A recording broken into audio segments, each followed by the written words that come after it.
est ravis de t'accueillir avec Nathalie, qui n'est pas là, évidemment. Je suis chef de Planète Foot Santé. Toi et moi, on a une super histoire. Et puis, je fais tout de suite un gros poke comme ça à Charlie, qui est aussi fait partie de l'aventure Andy Gaspi. Est-ce que tu peux nous présenter Andy Gaspi, déjà, et les personnes qui travaillent avec toi? Ouais, bonjour Sandrine, moi je suis ravie d'intervenir et puis d'échanger avec toi sur ce format-là. Donc moi je suis l'une des 3 cofondatrices de la biscuiterie Andy Gaspi. Notre but c'est de faire des petits biscuits comme celui-ci, mais des petits biscuits au maxi impact. Donc le but de notre démarche c'est vraiment d'avoir un impact social et environnemental à travers ce petit produit. Donc Andy Gaspi, c'est vraiment l'association du handicap et de l'anti-gaspi. Donc handicap parce que l'ensemble de nos biscuits sont fabriqués, conditionnés et préparés par des personnes en situation de handicap mental et psychique. Donc toute la biscuiterie est installée dans un ESAT, donc dans une structure du handicap. Et anti-gaspi parce qu'à travers nos recettes, on valorise des invendus et des coproduits alimentaires. Donc c'est de l'upcycling alimentaire dans nos petits biscuits. Le premier invendu alimentaire auquel on a décidé de s'attaquer, c'est un produit emblématique de la France qui fait notre renommée internationale, mais qui est aujourd'hui beaucoup gaspillé, c'est le pain. Donc, on a choisi d'aller capter les invendus de pain des boulangers bio pour les transformer en biscuits et pour créer les biscuits quignons. Donc, voilà, pour faire le petit clin d'œil au pain. Donc, on a lancé les biscuits quignons très récemment. Et donc, on récupère ces pains chez les boulangers que nous, ensuite, on broie pour obtenir une chapelure. Et cette chapelure est mise dans l'ensemble de nos recettes, ce qui permet, en plus d'avoir un vrai impact écologique, d'avoir une vraie croustillance unique en bouche. Et le fait de sauver du pain, ça nous permet aussi de sauver de l'eau, parce que nous, ce qu'on dit souvent, c'est qui sauve un pain, sauve un bain, parce que pour fabriquer une baguette, il faut l'équivalent d'une baignoire remplie d'eau. C'est ce qu'on ignore souvent. Mais du coup, entre la fabrication du blé, la culture du blé, sa transformation et ensuite son incorporation dans le pain, finalement, c'est beaucoup d'eau utilisée, donc ça le fait de valoriser du pain, ça préserve aussi la ressource naturelle en eau. Voilà, donc on a vraiment ces 2 aspects qui sont l'ADN du projet, l'impact social et l'impact environnemental. Et on essaye en plus que les biscuits soient bons pour vraiment que les gens prennent plaisir. Voilà, pas qu'ils soient seulement bons pour la planète, bons pour la société, mais aussi qu'ils soient bons pour les gens et qu'ils aient vraiment plaisir à aller vers ce produit-là. Alors, nous, on s'est rencontrés dans le cadre du jury du Natex Bio Challenge. Vous avez terminé 2e ou 3e, je ne me souviens plus, hein, mais peut-être 3e, c'est ça? 2e ou 3e? 4e? 3e, bon, c'est déjà super, hein. Donc, ça donne une belle visibilité. Vous êtes 3 associés. C'est quoi votre parcours et comment ça vous est venu cette idée, en fait, de vous dire, mais avec le pain, on peut faire quelque chose? Moi, pour avoir goûté les gâteaux, alors comme j'en veux, je dis que ceux au chocolat, ils sont extrêmement bons. Et c'est mes favoris. Les chocolats, les citrons sont bons, mais les chocolats sont très, très bons aussi. Comment vous est venue cette idée? Parce qu'il faut quand même faire un peu de R&D pour trouver des recettes qui soient cohérentes et qui soient bonnes, goûteuses. Parce que qui dit upcycling et tous ces systèmes-là, on sait très bien, et on l'a vu avec le végétal, que si c'est pas bon, il y a un moment, le consommateur, il adhère pas, quoi. Ah ouais, c'est clair. Donc en fait, nous, notre histoire, c'est qu'on est toutes les 3 ingénieurs agroalimentaires. Donc Alix, Louise et moi, on a tous les 3 après nos études, intégrer des industries agroalimentaires, soit nationales, soit internationales. Mais du coup, on baignait vraiment dans cet écosystème. Ça nous a permis de voir que le gaspillage était vraiment réel et à tous les stades, à la production, à la transformation, à la distribution, chez le consommateur. On s'est rendu compte vraiment que le gaspillage était un vrai sujet et que nous, en tant qu'ingénieurs agroalimentaires, il fallait qu'on s'attaque à ce fléau-là et qu'on aille essayer de trouver des solutions. Alors, bien sûr, à notre échelle, donc des petites solutions dans l'univers agroalimentaire, mais en tout cas, on avait envie de s'attaquer à ces sujets-là. Et en fait, toutes les 3, on s'est rencontrés dans une association donc nantaise, dans laquelle on travaillait, dans laquelle on était collègues, qui œuvrait pour l'insertion par l'emploi envers les personnes en situation de handicap et qui accompagnait les structures du handicap pour leur proposer de nouvelles activités et de nouveaux projets pour qu'eux puissent former leurs travailleurs handicapés sur des nouvelles compétences, de nouveaux savoir-faire. Et en fait, ça nous a paru assez naturel et évident de se dire que il y avait ces structures du handicap aujourd'hui en France qui étaient nombreuses sur le territoire, qui sont pas beaucoup visibles, pas beaucoup exposées, mais qui sont vraiment nombreuses, qui sont plusieurs centaines sur le territoire, qui ont un vrai manque d'activité, qui ont besoin de se renouveler, qui ont besoin d'emmener leurs travailleurs sur de nouvelles activités plus durables, plus engagées, et qui aujourd'hui sont vraiment confrontés à un manque d'activité, ce qui veut dire qu'aujourd'hui, les équipes de travailleurs se pointent le matin, ils ne savent pas comment les occuper, alors qu'ils ont plein de belles idées, plein de belles envies. Ils ont des locaux, ils ont des équipes disponibles et ils ne savent pas comment les engager vers de nouvelles voies. Et on avait ce gaspillage qui est présent de partout. Donc, on a essayé de comprendre quels étaient les invendus et les coproduits disponibles sur le territoire de façon quantitative et de façon simple à les capter. Et du coup, on s'est rendu compte que le pain, finalement, c'était dans le quotidien de tous les Français, mais qu'il était aujourd'hui beaucoup gaspillé chez les boulangers parce qu'ils ont du mal à prévoir les quantités de pain qu'ils vont vendre sur une journée. Donc, en moyenne, il y a 8% de taux de perte dans chaque boulangerie française, mais vu le nombre de boulangeries qu'on a, ça représente 50 000 tonnes à l'année, c'est 200 millions de baguettes qui sont perdues et les boulangers ne savent pas comment valoriser ces pains parce que la journée se termine, ils ne les ont pas vendus. Le lendemain, on sait qu'une baguette qui est de la veille, les gens n'en voudront pas. Et eux, ils n'ont pas la capacité à créer de vraies filières de valorisation, à avoir une vraie démarche de qu'est-ce que je fais de ces pains. Donc, on s'est dit qu'il y avait quelque chose à faire avec eux, avec tous ces boulangers du territoire et avec ces structures du handicap. Donc, on a essayé de faire le tour un peu de notre territoire. Donc, nous, c'est le territoire nantais. On a fait le tour du département à la fois des boulangers et des structures du handicap pour trouver nos partenaires et pour engager le projet avec un gros boulanger qui avait cette problématique et une structure du handicap qui avait les locaux disponibles, les équipes prêtes à s'engager sur un nouveau projet. Donc voilà, le projet est né comme ça et on a pu finalement l'actionner assez vite parce que les planètes étaient alignées au bon moment et les équipes étaient prêtes à s'engager. Donc nous, on a trouvé le matériel de production et de conditionnement adapté aux différents handicaps mentaux et psychiques qu'il y avait dans ces structures-là. On a installé la ligne de prod et de conditionnement. Donc d'abord dans un local provisoire, le temps que les travaux soient faits dans les ZAT. Et là, à partir de ce mois-ci, dans les ZAT, et là, on commence vraiment une production à grande échelle semi-industrielle pour faire connaître nos petits biscuits au plus grand nombre. Et surtout, nous, le but derrière, c'est vraiment de prendre la parole sur le handicap et sur l'anti-gaspi, mais de manière conviviale, gourmande, de créer vraiment des moments d'échange avec les consommateurs autour d'un petit produit que tout le monde mange, enfants comme adultes. On a tous envie d'un petit biscuit, soit au goûter, soit avec le café. Merci, Merci, excuse-moi, Katia. J'avais une autre question, c'est comment vous vous occupez de la collecte du pain? C'est les boulangers qui viennent vous déposer? C'est vous qui allez vers eux? Parce que là aussi, est-ce qu'ils sont vraiment équipés pour venir vous apporter du pain, le cas échéant, si c'est eux qui s'en occupent? En fait, eux, ce qu'ils font, c'est que donc ils ont plusieurs boulangeries et plusieurs points de vente. Eux, ils nous collectent, ils massifient en un seul point pour pas que ce soit un non-sens écologique pour nous d'aller faire le tour de toute leur boulangerie et que finalement notre impact carbone soit plus élevé en collecte de pain que finalement en valorisation des invendus. Donc eux, vu qu'ils ont déjà un circuit logistique entre leurs différents points de vente, ils massifient et nous, on récupère en un seul point qu'on lit directement à l'ESAT et après c'est en flux tendu, ça arrive à l'ESAT, c'est transformé tout de suite dans la journée. Donc le pain n'attend pas, il est vraiment incorporé dans les biscuits le jour même. Et ensuite, voilà, la logique, c'est aussi d'être dans une distribution en circuit court. Donc, on veille aussi à l'impact de nos livraisons et de nos schémas de distribution pour trouver les manières les plus écologiques d'aller distribuer nos produits aujourd'hui sur le marché. Donc là, vous êtes sur la région nantaise, mais en fin de compte, Quignon, on dit Gaspille, hein, ça va être la marque, ça va être qu'on va connaître, ça va être Quignon, je suppose. On veut faire plus, on veut faire, voilà, vous, ça demande comment? Enfin, nos types d'organisation, du coup, est-ce que ça peut rester aussi valeureux quand vous allez vous étendre, quoi? Alors, nous, l'idée, c'est vraiment de nous adapter à la taille d'un ESAT, de ne pas faire une énorme usine à Nantes. Par contre, nous, on a vraiment cette envie de reterritorialiser et de relocaliser les systèmes alimentaires. Donc, plutôt que d'imaginer une énorme usine à Nantes, nous, ce qu'on imagine plutôt, c'est de créer d'autres biscuiteries sur le territoire avec à chaque fois une démarche en local. Donc, on ira capter les invendus d'un territoire pour les transformer dans une structure du handicap locale et ensuite les distribuer dans un rayon qui reste aussi dans cette logique de circuit court et de proximité. Donc, bien sûr, en démarrage d'activité, pour nous tester le potentiel et pour nous faire connaître, il va falloir qu'on fabrique à Nantes et qu'on envoie un peu partout en France.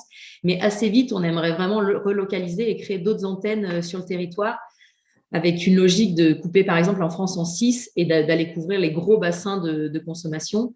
Et le projet, finalement, est assez facilement duplicable parce que des structures du handicap, il y en a beaucoup sur le territoire qui sont à la recherche de nouvelles activités. Et malheureusement, des invendus, il y en a aussi partout sur le territoire, notamment des invendus de pain. Il y en a toute l'année dans toutes les villes. Donc, nous, notre but, c'est plutôt d'aller dupliquer le schéma et de faire des petits assez vite en France. Quel a été l'accueil, alors, du consommateur sur ce produit, parce que moi, je vous ai croisé sur plusieurs salons, donc où les gens ont pu avoir le plaisir de goûter ces produits. Quel a été l'accueil du produit? Et ensuite, comment vous pensez que vous pouvez, est-ce que vous pouvez faire d'autres recettes, d'autres produits, d'autres types de gâteaux, toujours sur les mêmes bases? Ouais. Alors, donc pour répondre à la première question, on a eu un super accueil des consommateurs et des clients. Donc, à la fois, les particuliers et les professionnels ont vraiment bien accueilli le projet et on sent vraiment une belle énergie autour de nous. Donc, nous, ça nous booste au quotidien de sentir que les gens ont envie d'aller dans cette démarche. Il y a beaucoup de préjugés autour du handicap et de l'anti-gaspi parce qu'on se dit, ah, en fait, je mange des déchets, je ne sais pas vraiment comment ça a été fait, par qui. Enfin, on pensait qu'il y allait avoir des préjugés, des idées reçues contre lesquels il va falloir nous battre. Et on se rend compte que finalement, il y a vraiment beaucoup de curiosité, beaucoup de bienveillance autour du projet. Et on sent vraiment que les gens, quand on les rencontre en magasin ou lors de nos salons, qu'ils comprennent tout de suite le sens qu'il y a derrière, l'histoire qu'on a envie de raconter et qu'ils ont envie de nous accompagner parce qu'ils trouvent vraiment que ça fait sens, que ce petit biscuit, il a vraiment quelque chose à dire et à raconter. Et du coup, pour nous, c'est hyper stimulant au quotidien de voir cet accueil. Et même les professionnels, du coup, les distributeurs, parce qu'aujourd'hui, notre logique, c'est d'être présent dans les réseaux bio et réseaux vrac. Donc, on passe par des revendeurs type Biocop, Naturalia et autres. Et on sent vraiment que pour eux aussi, le projet fait sens parce que donc notre démarche, elle est 100% bio, mais on sent et on commence à savoir que le bio ne suffit plus. Tout le monde est allé sur cet univers du bio, toutes les marques l'ont joué donc dans les différents circuits. Et finalement, il va falloir aller plus loin aujourd'hui pour vraiment montrer son engagement et pour mettre à nu ses convictions et ses valeurs. Le bio ne suffit plus maintenant, c'est un dénominateur commun que toutes les marques ont joué. Donc, il faut s'ancrer davantage dans des engagements sociaux et environnementaux. Et finalement, quand on arrive avec notre démarche, on sent que l'écoute est là et on sent qu'on est bien accueilli et bien entendu. Et nous, tu posais la question de vers quoi on veut aller demain, est-ce qu'on veut aller explorer d'autres recettes, d'autres territoires? C'est déjà quelque chose qu'on a commencé à faire parce que nous, le but d'Andy Gaspi, c'est finalement d'être quasiment comme un label et d'avoir des valorisations de tout type d'invendus, mais toujours avec des personnes en situation de handicap et toujours dans une démarche de valorisation, soit de coproduits, donc au stade du fabricant, les choses qui sont perdues sur ligne, qui ne savent pas réutiliser, ou des matières premières qui se perdent au niveau de la fabrication, ou alors des invendus, là, côté distribution. Et donc, on a rencontré différents acteurs et on commence à faire des tests recettes sur de la drèche, sur de la farine de drèche issue de la fabrication de la bière. Des tests sur de l'huile de coco aussi, qui est perdue chez un gros industriel que lui ne peut pas commercialiser parce que c'est pas dans son cahier des charges. Pour autant, elle est parfaitement consommable, parfaitement utilisable. Donc, nous, on est en train de développer le petit biscuit coco. On fait des tests aussi sur des tourteaux de noix et de noisettes parce qu'une fois que la fabrication d'huile se fait, en fait, il reste une masse qui a encore du goût, qui a encore une odeur, qui a encore quelque chose de sympa à jouer, mais qui est une masse hyper dure qu'aujourd'hui est peu valorisée. Donc, en fait, on essaye de comprendre en rencontrant des acteurs de l'agroalimentaire qu'est-ce qui leur reste sur les bras, qu'est-ce qu'ils ont à valoriser. Et du coup, Alix, donc mon associé qui est vraiment sur la partie R&D, passe son temps à cuisiner et à imaginer des recettes avec ces produits-là. Et nous, on passe notre temps donc à déguster des recettes. La vie est vraiment difficile dans l'équipe. Très difficile pour vous. Enfin, je pense que des fois, elle doit être un peu difficile parce que ne me dis pas qu'elle réussit les recettes du premier coup. Donc, des fois. Alors, il y a bien sûr toujours des optimisations à faire, mais pour l'instant, elle propose toujours des choses qui sont plutôt sympas à déguster. Donc, pour l'instant, on prend beaucoup de plaisir. Puis, on est dans l'univers du biscuit, donc c'est toujours des trucs hyper gourmands. Voilà, donc, oui, donc ce sera toujours des produits sucrés sur lesquels vous n'allez pas sur des produits salés. Si, là, du coup, même la gamme salée est déjà bien avancée parce qu'on a quasiment fini les recettes. Donc, on a l'équivalent, du coup, on aura le quignon salé qui arrivera cet été ou à l'automne. Et qui sera proposé en complément de la gamme sucrée. Donc, vraiment là pour s'attaquer au moment de l'apéro. Et pour, du coup, un peu croquer les codes de ce moment convivial qui est l'apéro avec nos petits biscuits. Donc, si je comprends bien, vous allez venir sur le grand public hors bio, si je comprends à court terme, ou c'est vraiment quelque chose que vous imaginez déjà plutôt long terme que court terme? Alors, le bio sera toujours dans la démarche. En tout cas, pour l'instant, tous les invendus et les coproduits qu'on récupère, qu'on valorise sont bio. L'idée, c'est toujours d'avoir ce côté bio local derrière la démarche et bien sûr l'Andy Gaspi qui reste le fondement de la démarche. Et par contre, peut-être aller sur d'autres circuits de distribution ou d'autres manières de faire connaître le produit pour vraiment prendre la parole auprès du plus grand nombre et vraiment se dire qu'il faut qu'on soit un porte-voix de ces démarches-là. Donc voilà, on va sûrement tester d'autres circuits de distribution, d'autres manières. On va lancer notre boutique en ligne aussi pour vraiment avoir un lien direct avec les consommateurs. Donc le mois prochain, quignon.fr sera activé et disponible. Et voilà, l'idée, On va pouvoir enfin en manger des gâteaux. ça. On n'en a pas mangé depuis le salon de la bio. Hein. Je rigole, évidemment. Les gens pourront même s'abonner pour recevoir chaque mois leur petit quignon à la maison. Ah, vous allez faire des box? Pour être sûr que leur goûter soit toujours engagé et qu'ils aient toujours des produits sous la main pour leurs enfants et pour eux. Alors, en tout cas, on va vraiment essayer sur l'année 2022 de tester plein de schémas de distribution, plein de manières de valoriser les produits, donc plein de recettes. Voilà, c'est un peu l'année test et en fonction de ce qui marchera moins, bah, du coup, l'année 2023, on sera un peu plus structuré. Mais là, c'est vraiment l'année où on teste tout, où on rencontre plein de monde, où on s'entoure de plein de nouveaux partenaires pour aller plus nombreux vers cette démarche-là. Et se dire que nous, aujourd'hui, on a la chance d'avoir un outil de fabrication qui est flexible, qui est à nous. Donc, on peut vraiment accompagner des gros acteurs de l'agroalimentaire. Donc, qui dit gros acteurs dit gros gaspilleurs, parce que finalement, c'est proportionnellement à leur activité, il y a encore beaucoup à faire. Se dire qu'on peut accompagner ces acteurs de l'agroalimentaire vers des schémas plus circulaires et plus vertueux. Et du coup, on peut vraiment imaginer des schémas dédiés, des schémas à façon, des fabrications personnalisées pour se dire que même les gros acteurs peuvent s'engager vers des démarches plus durables et le faire avec des petites structures comme nous. Voilà. Super. Alors, ma dernière question, Katia, qui est assez générale et que je pose à toutes les personnes qu'on accueille sur cette pastille, c'est pour toi, quelles sont les actions qui seraient les plus urgentes à mener pour accélérer cette fameuse transition alimentaire, hein. Je crois qu'il va falloir qu'on change de mot parce que je ne le trouve pas très adapté, mais en fin de compte, à ce changement de paradigme alimentaire que nous devons absolument intégrer.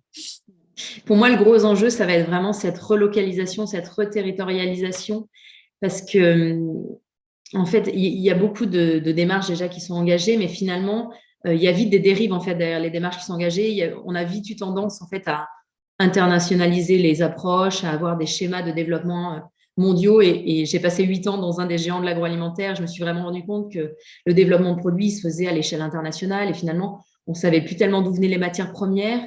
On était tous autour de la table, mais ça n'avait aucun sens de développer un produit avec un Chinois, un Indien, un Italien, un Français, un Américain. Finalement, on n'a pas les mêmes attentes, on n'a pas les mêmes manières de manger dans ces différents pays. Et en fait, c'est allé trop loin. Enfin, on est vraiment allé beaucoup trop loin dans ces expansions de marques, de gamme produits. En fait, ces structures-là, en grossissant, forcément, elles ont voulu amortir leurs coûts. Elles ont voulu faire en sorte que ce soit efficace, mais c'est parti trop loin. Donc, je pense qu'il faut vraiment, en plus avec les enjeux politiques, économiques du moment, je pense qu'il est important de se reposer la question de, OK, nous, on est en France, qu'est-ce qu'on peut faire sur notre territoire? Quels sont les acteurs présents sur place? Et en fait, on se rend compte qu'il y a déjà beaucoup d'acteurs, petits ou gros, mais en tout cas, qui peuvent recapter toute la fabrication de produits français. Et on a envie de manger français, on a envie de savoir d'où vient la farine, d'où vient le fruit qui compose mon produit. Moi, je pense qu'il faut indiquer sur les listes d'ingrédients la provenance de chaque ingrédient pour se dire, OK, le produit est fabriqué en France, mais avec des ingrédients français, ça permet de soutenir l'économie, ça permet aussi d'asseoir notre souveraineté, parce que si demain, on peut plus s'approvisionner dans les pays qui pourtant sont en Europe et sont proches, demain, si tout notre approvisionnement vient de là-bas, on ne pourra plus manger. Donc, il faut vraiment qu'on repense les schémas à l'échelle d'un pays, mais même voire d'un territoire, parce qu'on a la chance d'avoir des beaux terroirs en France, des beaux sols, avec dans chaque région des particularités. Et des vrais savoir-faire en région. Donc, je pense qu'il faut vraiment s'appuyer sur tout ça pour avoir un schéma alimentaire renationalisé, relocalisé, et se dire que demain, parce que tout le monde va devoir manger, donc il ne faut pas du tout arrêter de manger. On a besoin de manger, au-delà du côté vital, c'est qu'en plus, c'est des moments à chaque fois de plaisir, d'échange, de rencontre, de partage. Donc, c'est vraiment des moments sacrés. Il faut se dire que nous, finalement, notre fourchette va devenir un bulletin de vote demain et qu'on a envie finalement de faire travailler les gens qui sont autour de nous, de créer de l'emploi sur notre territoire, de créer des emplois en plus qui sont solidaires, qui sont engagés. Voilà, donc pour moi, le gros enjeu, ça va être sur le local. Il y a beaucoup de choses qui se disent autour du bio en ce moment. Bien sûr, il faut rester dans ces démarches, mais il y a eu des dérives derrière le bio. Donc, le bio, OK, mais il faut que ce soit du local, il faut que ce soit du français. Et voilà, pour moi, c'est l'enjeu prioritaire des années à venir, voire des mois à venir, parce qu'il faut quand même aller vite dans tous ces… Absolument. de conscience à la fois du côté des industriels, mais aussi des consommateurs. Et je pense que ça va aussi passer par de la pédagogie, par de l'accompagnement, de la sensibilisation, pour que les gens prennent conscience que en fait, leur yaourt a peut-être fait le tour du monde avant d'être sur leur assiette. Bon, c'est un peu anodin parce qu'on a ce produit-là. Alors, on a conscience sur d'autres catégories de produits. Enfin, on sait que nos téléphones, ils viennent de loin, qu'ils ont été faits avec des métaux qui ont été pris dans des mines à l'autre bout du monde. En fait, sur d'autres catégories de produits, on a conscience de ça, de l'impact un peu écologique du produit. Sur l'alimentaire, on l'a moins. On se dit, OK, ce petit yaourt, je suis sûre qu'il a été fait à côté parce que je vois des vaches dans les prés, donc sûrement que les vaches ont fait le lait qui se retrouve dans le yaourt. En fait, c'est rarement le cas et il y a des milliers de kilomètres parcourus par les différentes matières premières d'un produit avant de finir dans le produit. Je pense que si les gens avaient conscience de tous ces kilomètres cumulés pour un petit yaourt, je pense qu'ils se diraient, OK, en fait, je vais aller dans la ferme d'à côté qui transforme son lait sur place et qui fait des super yaourts et je verrai les choses différemment. Oui, tu as totalement raison. Nous, on va sortir avec Nathalie des infographies maintenant sur ce sujet. Parce que moi, je donnais l'exemple, toi, tu donnes du yaourt, mais moi, c'est de la sauce tomate. En disant, déjà, la sauce tomate, elle a absolument pas du tout, c'est pas du tout nos tomates. Souvent, c'est des vieilles tomates pas très jolies, bien colorées. Et toute la sauce tomate, même celle de monsieur R.A., elle ne vient absolument pas d'Italie, où il y a des jolies tomates en photo. Donc, ouais, on va sortir des infographies là-dessus parce que je pense que à force, c'est le choc des photos. Tu sais, c'était pas le poids des mots. Les mots, on les dit, mais en fait, compte, les gens, ça les marque pas. Et pourquoi? Parce qu'il y a trop de choses, on est trop sollicité visuellement.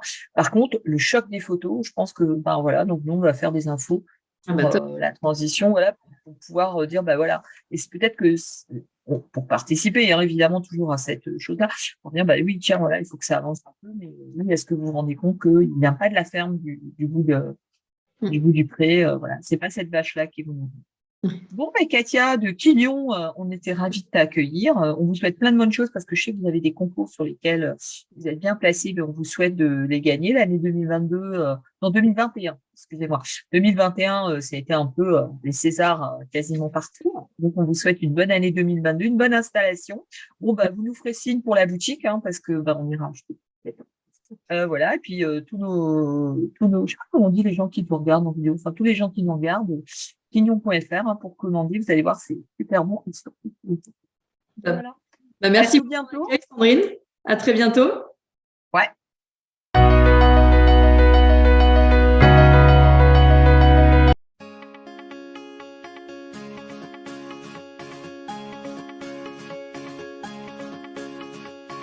Nous, c'est Alix, Louise et Katia, les trois cofondatrices d'une biscuiterie unique et engagée, la biscuiterie Andy Gaspi.